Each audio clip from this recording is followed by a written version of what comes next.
മഹാനായ പ്രവാചകൻ സല്ലല്ലാഹു അലൈഹി വസല്ലമ തങ്ങളുടെ പേരക്കുട്ടിയായ ഹസൻ റളിയല്ലാഹു തആല അൻഹു അദ്ദേഹം തന്റെ മാതാവായ ഫാത്തിമ ബീബി റളിയല്ലാഹു തആല അൻഹായോടൊപ്പം കുറെ കാലം ഭക്ഷണം കഴിക്കില്ലായിരുന്നു.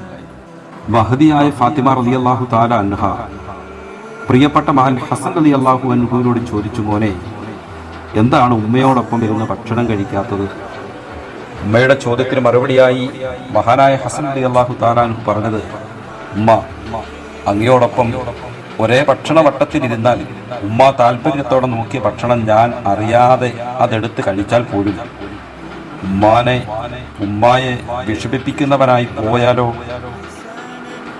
എൻ്റെ ഈ പ്രവൃത്തി ഉമ്മായെ സങ്കടപ്പെടുത്തിയാലോ, ഇത് ഭയപ്പെട്ടുകൊണ്ടാണ് ഉമ്മയോടൊപ്പം ഞാൻ ഭക്ഷണം കഴിക്കാതിരുന്നത് എന്ന് ഹസൻ റളിയല്ലാഹു തആല അൻഹു മറുപടി പറഞ്ഞു.